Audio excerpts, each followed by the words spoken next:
Assalamualaikum warahmatullahi wabarakatuh, tuan-tuan dan puan-puannya, saya hormati. Sekembali ingin menyentuh satu isu yang amat dekat dengan kehidupan harian rakyat, antara reformasi dan realiti rakyat masih terhempit. Pencerahan saya pada hari ini bukan tentang sesiapa berada di pihak kanan atau kiri, tetapi tentang realiti hidup yang perlu kita fahami secara objektif. Betulkah, ada soalan, rakyat berhadapan dengan 3 tekanan utama kehidupan harian. Satu, kos sara hidup yang terus meningkat. Keduanya, gaji dan pendapatan yang tidak mencukupi dan tidak kepastian ekonomi walaupun kadar kemiskinan mutlak memberi gambaran positif. Saudara-saudari yang saya hormati, data rasmi menunjukkan tahap kemiskinan mutlak negara telah menurun mengikut mereka dengan kadar absolut kepada 5.1% pada tahun 2024, turun daripada 6.2% pada tahun 2022. Menurut Department of Statistik Malaysia, Jabatan Perangkaan Negara. Malah, kita tengok golongan-golongan yang tergolong dalam kemiskinan tegar kini hampir lenyap ke 0.09%. Ini satu pencapaian yang patut dihargai. Tapi apakah ini satu realiti berlaku di lapangan? Apakah itu yang sebenarnya berlaku? Namun, saudara-saudari sekalian, begitu angka-angka ini tidak memberi gambaran penuh.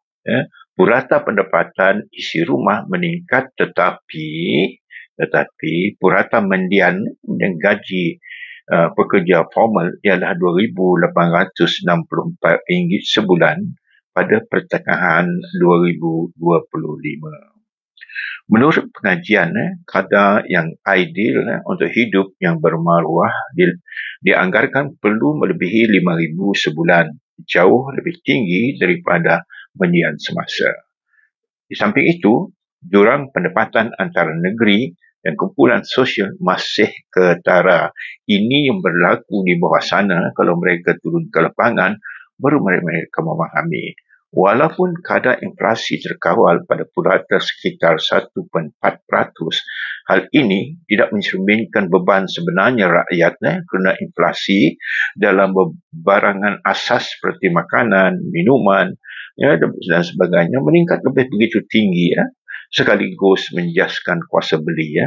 Menteri dan wakil rakyat jarang ke pasar basah, baik di pasar raya. Dapur mereka jarang berasap. Apakah mereka memahami apa yang saudara-saudari hadapi baik di bandar ataupun di luar bandar?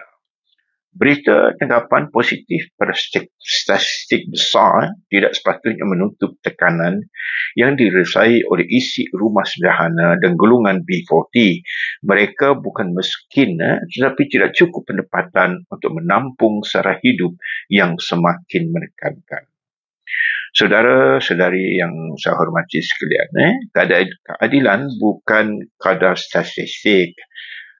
Kalau pendapatan meningkat tetapi agihan tetap tidak sekata, kita sebenarnya belum mencapai kemakmuran inklusif. Jika sudah tidak makmur, apakah kita bakal hidup sejahtera dan selamat? Itu pertanyaan daripada saya. Reformasi bukan sekadar angka. Untuk menyelesaikan isu kos sara hidup dan jurang pendapatan, kita memerlukan reformasi pasaran buruh, pendapatan gaji minimum yang dinamik dan insentif kepada pekerja produktif.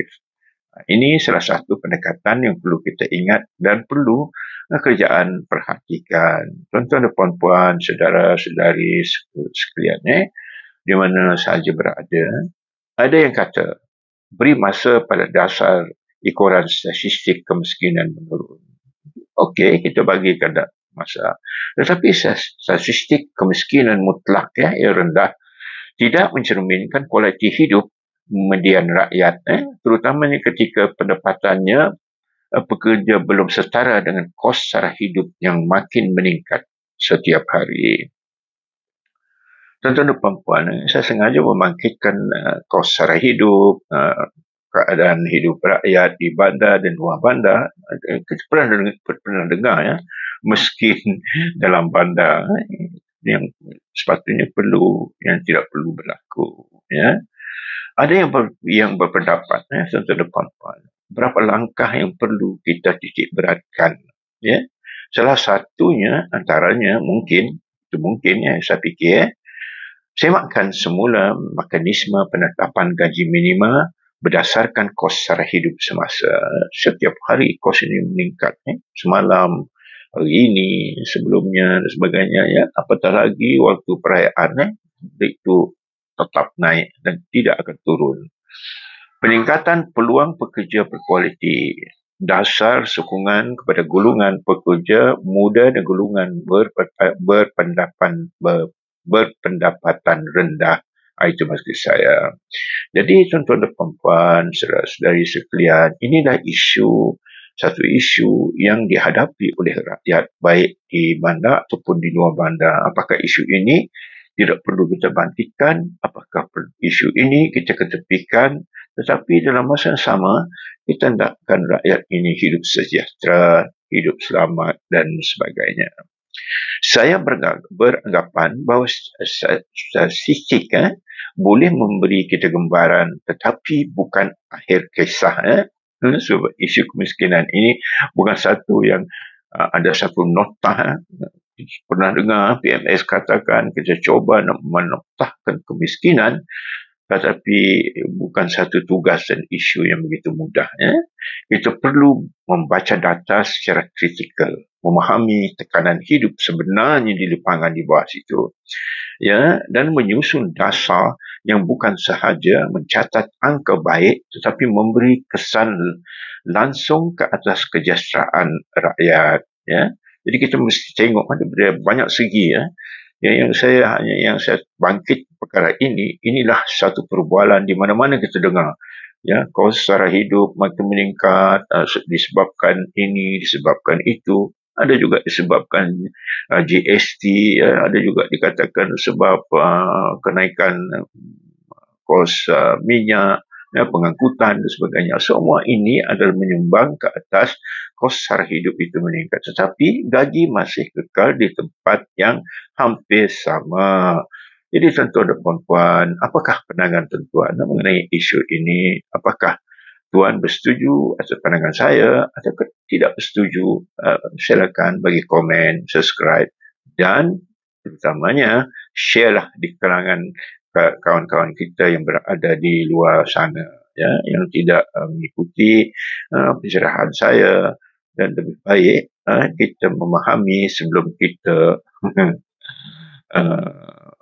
orang kata bersuara lebih lantang, dengan akhirnya rakyat turun padang orang kata tunjuk perasaan sebab sara hidup ini tidak dikawal dengan begitu baik. Ya.